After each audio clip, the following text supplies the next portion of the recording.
안녕하세요. 저는 다음 주 화요일 날 항저우로 가는 비행기로 입국할 것 같습니다. 어, 중국의 입국이 항상 불안정하기 때문에 비행기 편도 그렇고요. 잘 돌아갈 수 있도록 기도 부탁드리겠습니다. 최근에 발생한 우크라이나와 러시아의 전쟁은요, 전쟁 당사자들에게 엄청난 인적 물적 피해를 주고 있습니다. 그리고 그 여파는 세계의 경제와 안보에도 위협이 되고 있죠. 항상 전쟁의 위험에 노출된 우리도 긴장을 늦출 수가 없습니다. 제가 군대에서 교육받기로 군대에는 비상사태의 여러 단계가 있다고 들었습니다.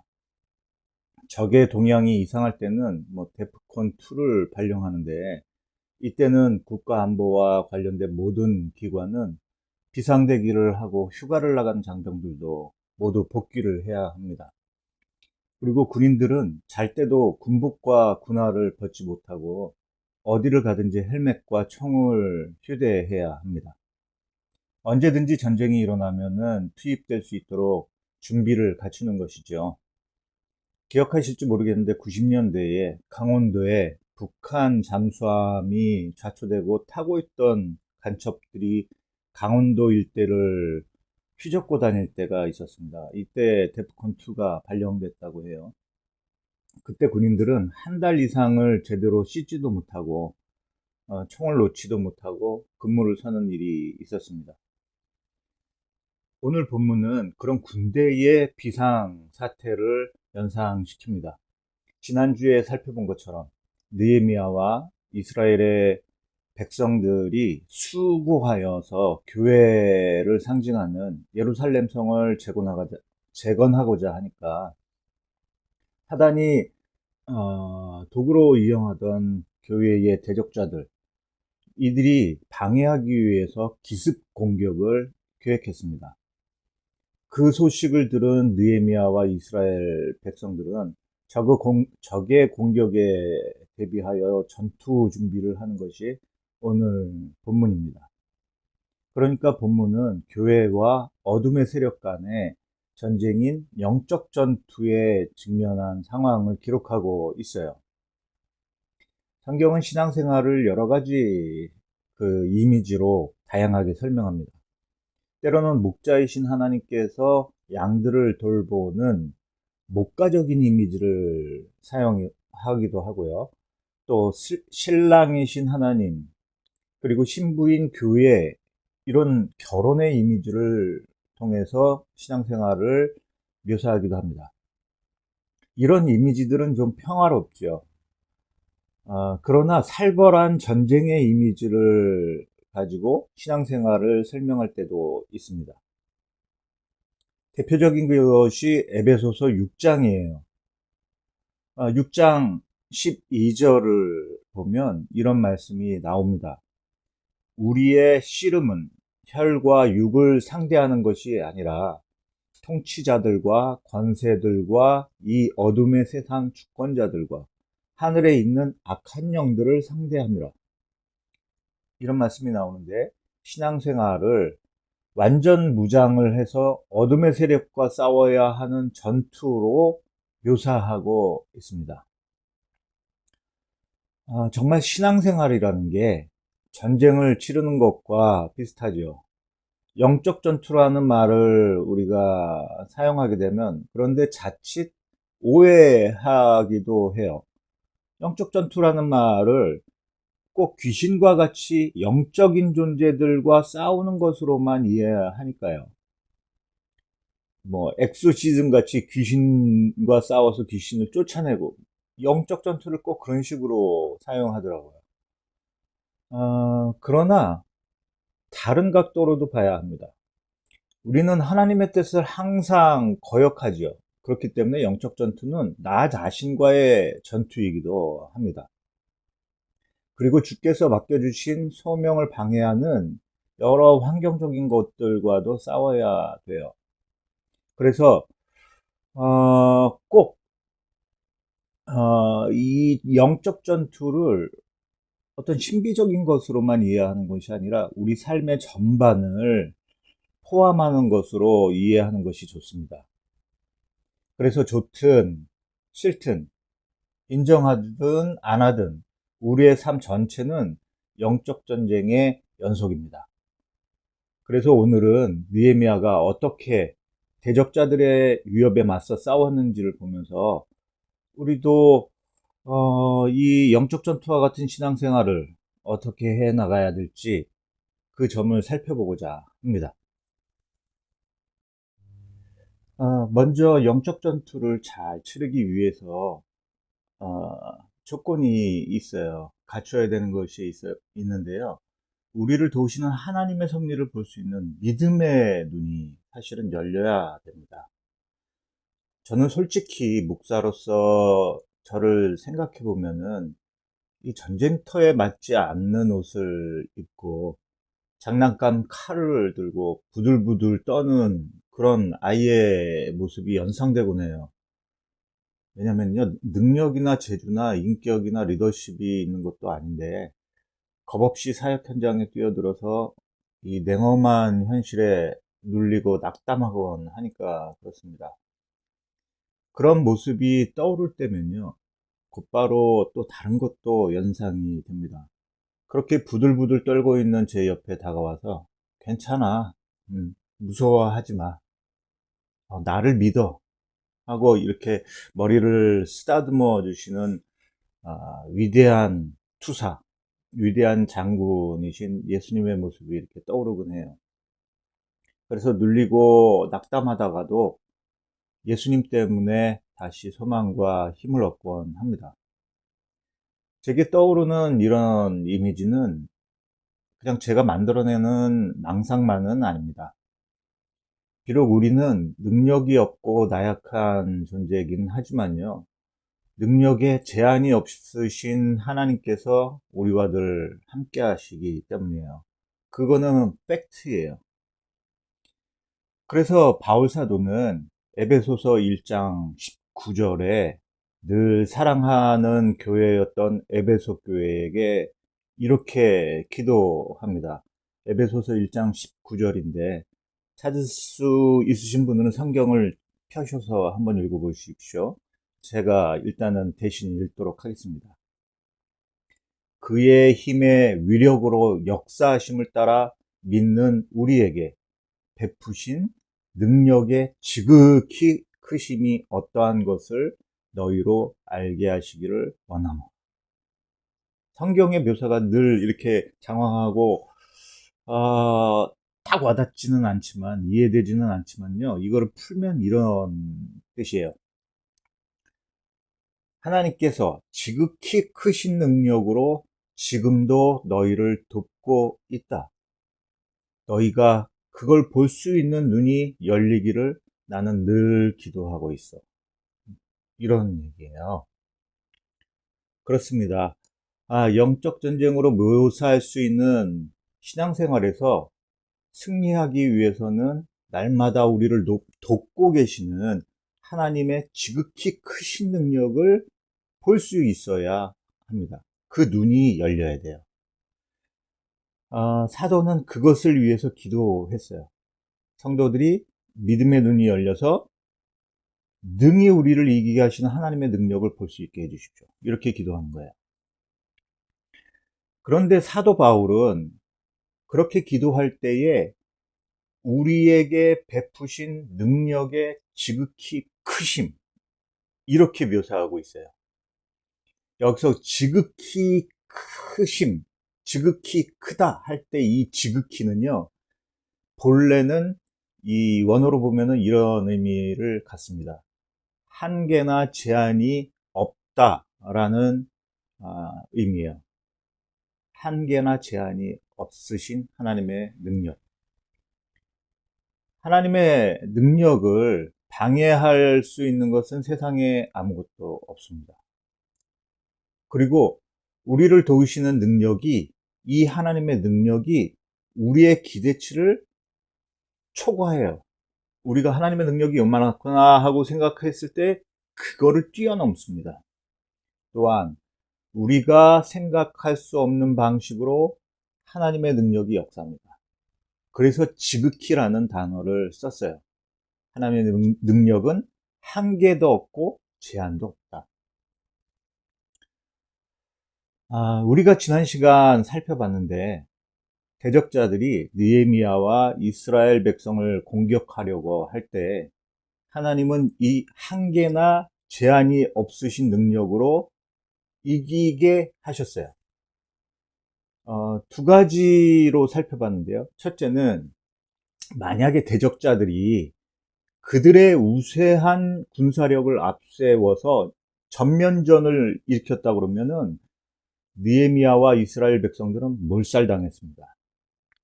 그러나 이 대적자들이 대놓고 공격할 수 없었던 거는 당시 모든 나라를 지배하고 있었던 페르시아 왕 아닥사스다가 느헤미야의 편이었기 때문에 그래요. 하나님께서는 국제정세라는 생각지 못한 방식으로 그의 백성들을 돕고 계셨어요. 또 역시 지난 시간에 살펴봤는데요. 대적자들이 기습 공격을 하고 있다는 이 계획이 탄로가 납니다. 그래서 느헤미야가 이를 대비할 수 있었거든요.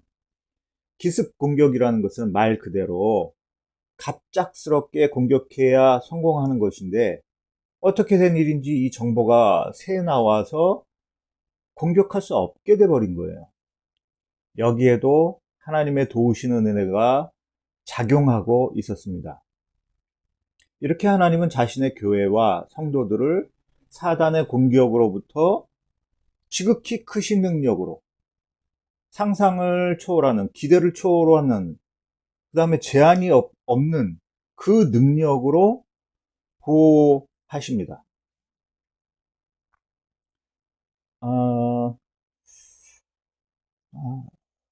이렇게 하나님께서 교회와 성도들을 돕고 보호하시는 것을 가르쳐가지고 하나님의 섭리라고 부릅니다.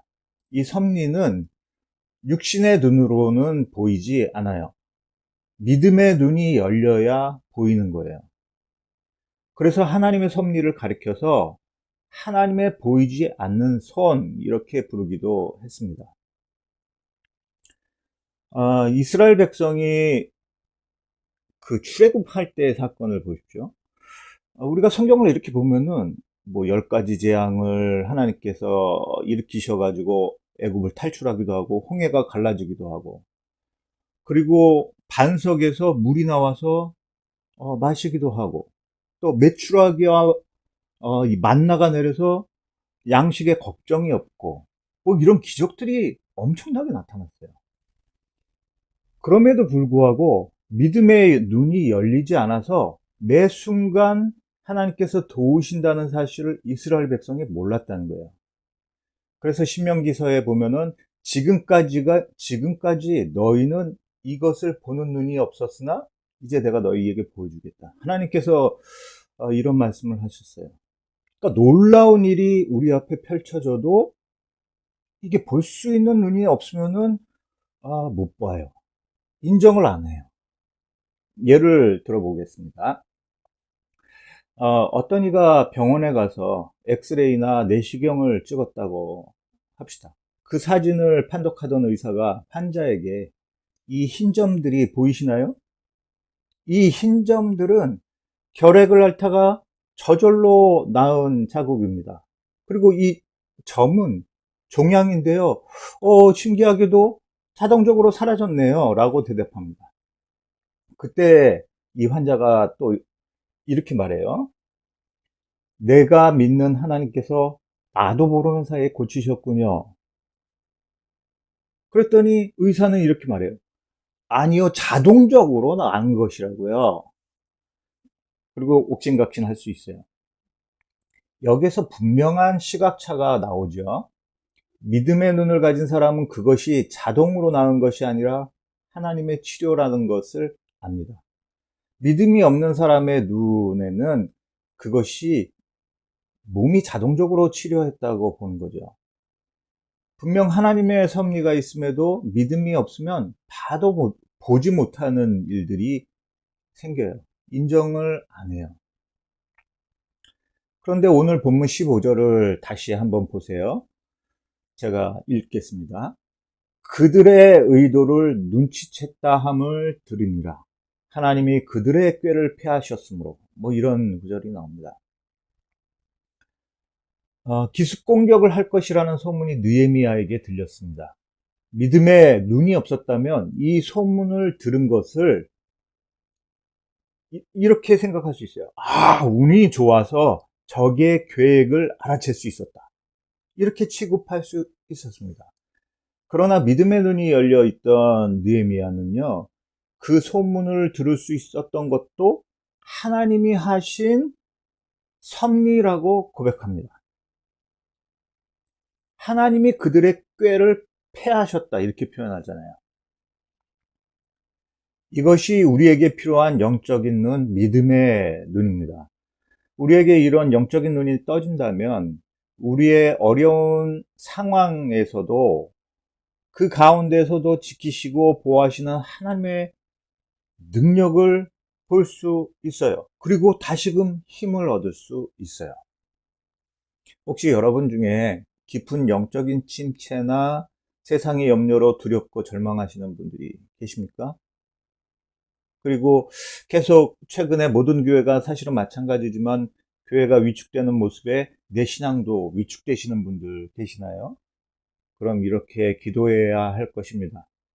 하나님, 나에게 영적인 눈을 열어주셔서 지금도 나를 보호하시고 지키시는 주님의 섭리를 보게 해 주옵소서.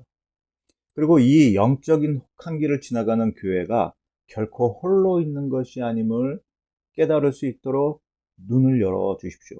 이렇게 기도해야만 합니다. 그러면은 하나님께서 이런 여러분의 기도를 받으시고 영적인 눈을 열어 주셔서 결코 여러분과 우리 교회를 고아처럼 내버려 두지 않으시고 지금도 지키고 계신다는 것을 보게 하실 겁니다. 그럼 우리의 이 어려움은 더 이상 어려움으로만 남아있지는 않을 겁니다.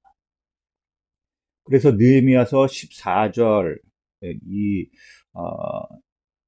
느헤미야서 그 오늘 본문의 14절은 이렇게 말해요. 믿음의 눈을 들어도 도우시는 하나님을 볼 것을 가르치고 있는데요. 제가 한번 읽어볼게요. 14절이에요. 내가 돌아본 후에 일어나서 귀족들과 민장들과 남은 백성들에게 말하기를 너희는 그들을 두려워하지 말고 지극히 크시고 두려우신 주를 기억하고 너희 형제와 자녀와 아내와 집을 위하여 싸우라 하였으니. 느헤미야는 백성들에게 이렇게 말하는 거예요. 상황을 두려워하지 말고 하나님을 두려워해라. 믿음의 눈을 열어라. 하나님께서 너희를 덮고 계신다. 이렇게 말씀하는 겁니다. 그럼 여기서 우리가 한 가지 생각해 볼 것은, 전에도 한번 생각해 봤는데요. 우리는 하나님의 도우심이 있으니 아무것도 안 해도 되는가 하는 점입니다. 오늘 본문을 보면은 절대 그렇지 않음을 알 수 있어요. 하나님의 섭리로 지키심이 있지만 자신이 해야 할 일들을 최선을 다해서 해야만 해요. 오늘 본문 보시면은 느헤미야는 적들의 기습 공격이 있을 것을 알게 되자 무엇을 했나 한번 보십시오. 구절을 보면은 먼저 우리가 하나님께 기도하며 그들로 말미암아 파수꾼을 두어 주야로 방비하는데 라고 말하죠.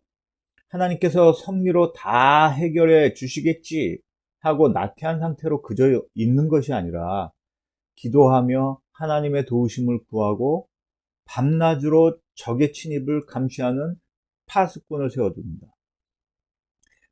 만일 하나님께서 지키시니 우리는 아무것도 안 해도 된다 생각하고 파수꾼을 세우지 않았다면 예루살렘 성은 기습 공격을 당했습니다. 반대로 파수꾼을 세웠으니 하나님의 도움은 필요 없다고 생각하고 기도하지 않았다면은 파수꾼의 경성함이 허사가 됐을 겁니다. 교회와 성도를 지키시는 하나님의 섭리가 있으나 느헤미야는 자신이 할 수 있는 최선의 노력을 다합니다. 그래서 예루살렘은 적들의 공격에서 무사할 수 있었습니다. 우리 역시 마찬가지입니다.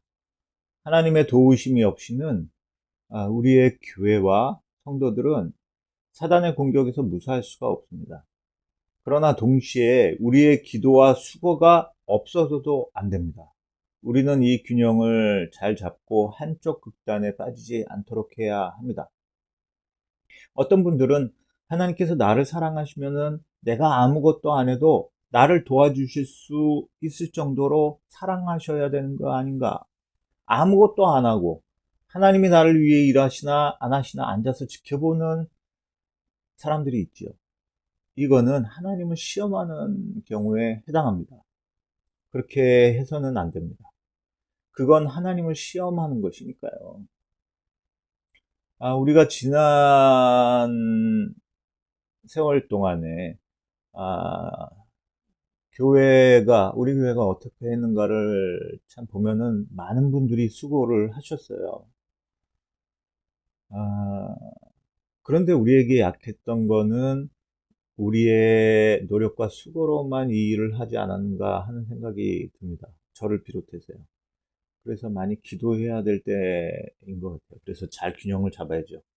하나님의 도우심, 우리의 수고. 영적 전투에 필요한 것은 이 전투는 연합작전이라는 것을 아는 거예요. 하나님과 우리가 같이 이 전쟁을 치른다는 사실을 꼭 기억해야 될 것 같습니다. 자, 그럼 우리가 해야 될 것은 무엇일까요? 하나님의 도우심은 있고요. 그러면 우리는 뭘 해야 되는가? 16절에서 18절을 보십시오. 제가 읽도록 하겠습니다. 내 수하 사람들의 절반은 일하고 절반은 갑옷을 입고 창과 방패와 활을 가졌고 민장은 유다 온 족속의 뒤에 있었으며 성을 건축하는 자와 짐을 나르는 자는 다 각각 한 손으로 일을 하며 한 손에는 병기를 잡았는데 건축하는 자는 각각 허리에 칼을 차고 건축하며 나팔 부는 자는 내 곁에 섰었느니라. 여기서 몇 가지 사실을 발견하게 됩니다. 문장이 길기 때문에 여러분들이 성경을 이렇게 직접 좀 보시면서 따라오셨으면 해요. 첫째는 16절에서 18절을 보면은 이 사실을 알 수 있는데 뭐냐면요. 대적자들의 공격이 있을 것을 알게 되자 무장을 한다는 거예요. 16절에 이렇게 보시면은 내 수하의 사람들은 절반은 일하고 절반은 갑옷을 입고 뭐 이런 얘기가 나오죠. 내 수하의 사람들이라는 게 누구냐면 느헤미야의 직속 부대를 말합니다.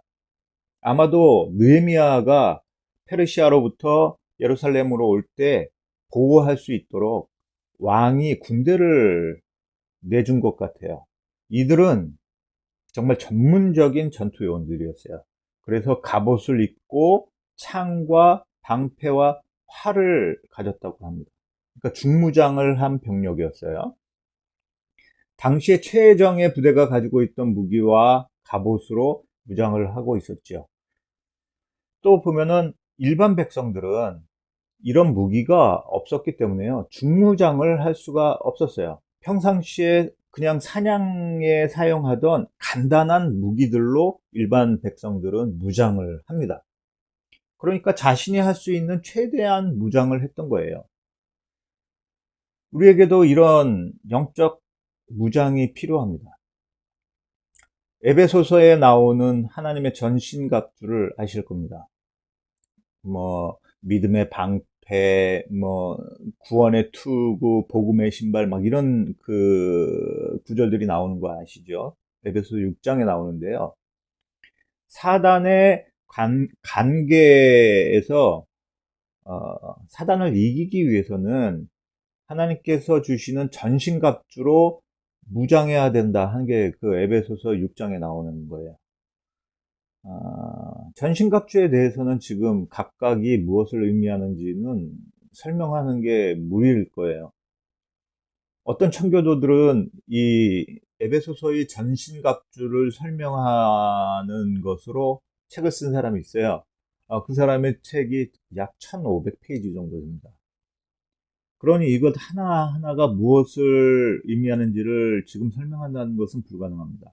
그러나 한 가지는 우리가 하나님의 전신갑주로 무장을 해야 된다는 사실이에요. 의로움과 하나님께서 주신 구원과 진리를 이해하는 것, 이런 것들로 무장해야만 이 싸움을 싸워 이길 수 있어요. 그러기 위해서는 우리의 삶이 거룩해야 되고 주께서 주신 구원의 은혜를 믿음으로 굳게 잡아야 하고 말씀과 진리를 배우고 익히는 것, 이 모든 것이 필요한 거예요. 이게 전신갑주로 무장하는 것이거든요. 이렇게 무장될 때에만 신앙생활을 제대로 할 수 있습니다. 그러니까 이 영적 전투를 제대로 치를 수 있다는 거죠. 둘째로 이들은 한 손에 병기를 잡고 한 손은 일을 했다는 겁니다. 다른 말로 하면은 어느 상황에 처해 있든지 전투를 치를 수 있도록 영적 긴장을 늦추지 않았다는 거예요. 영적 전투는 우리가 일하는 현장에서도 일어나기 때문에 그렇습니다. 그러니까 교회에 왔을 때만 영적 전투를 하는 것이 아니고요. 일할 때에도 영적 전투가 항상 벌어져요. 삶의 현장에서. 그래서 우리가 일하는 중에서도 긴장을 늦추지 않아야 하는 겁니다. 영적인 긴장을 놓아서는 안 돼요. 가장 위험한 것은 어떤 일을 성공적으로 마치고 나서 긴장이 풀어질 때 사실 일어납니다. 제 경험에 의하면은 가장 위험한 때가 주일이나 어떤 집회에서 설교하고 나서 긴장이 풀어진 때에 발생해요. 또한 성도들에게는 주일이나 예배를 잘 드리고 가서 가정이나 직장에서 일이 벌어져요. 교회에서는 영적 긴장을 가지고 하나님께 집중하기도 하고, 뭐, 그렇습니다. 그런데 현장에 가면 그것도 영적 전투의 한복판이라는 사실을 까맣게 잊어버리고요. 그냥 느슨해져서는, 이게 신앙인인지, 아니면은, 이게 뭐 술꾼인지, 알 수 없게 행동한단 말이죠. 긴장이 늦춰지는 거예요. 이래서는 안 되겠죠. 어느 순간에도 무장이 돼 있어야 됩니다. 긴장을 늦춰서는 안 됩니다. 그리고는 한 손으로는 일을 하고, 다른 한 손으로는 영적인 기도와 말씀 보는 것과 이런 것으로 종교의 활동, 뭐 이렇게 표현해도 될까요? 그렇게 무장하고 있어야 돼요. 그런데 한 손은 일을 하고 그만 다른 손으로는 영적인 무기를 놔버려요. 삶의 현장에서. 그러면 사단의 갑작스러운 공격을 당하게 됩니다. 자, 또 23절을 볼게요. 나나 내 형제들이나 종자들이나 나를 따라 파수하는 사람들이나 우리가 다 우리의 옷을 벗지 아니하였으며 물을 기르러 갈 때에도 각각 병기를 잡았느니라. 심지어 이 영적 전투 중에 느헤미야와 이스라엘 백성들은 물을 기르러 가는 이 일상적인 일에도 긴장을 늦추지 않았다는 거예요. 왜냐하면 언제 기습공격 당할지를 모르니까요. 이렇게 신앙생활, 영적 전투로 비유할 수 있는 신앙생활은 일상생활에서도 벌어질 수 있는 것이기 때문에요. 영적 긴장을 늦추시면 안 된다. 내 삶의 한복판이 사실은 전쟁터다. 이걸 기억하셔야 됩니다.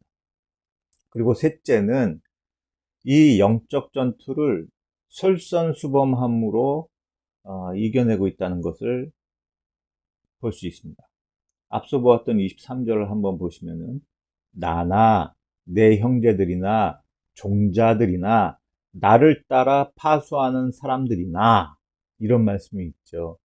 느헤미야 자신도 나나 그러니까요. 그 다음에 그를 지키고 있는 직속부하들도 다 긴장하고 앞서서 경계를 하고 솔선수범을 보였다는 거예요.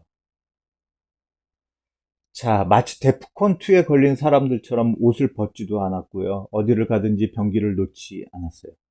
지도자였던 느헤미야가 먼저 그랬다는 거죠. 여기서 우리는 자신이 먼저 솔선수범하며 영적 전투를 치르고 있는 믿음의 사람이 되어야 한다 하는 것을 알 수 있습니다.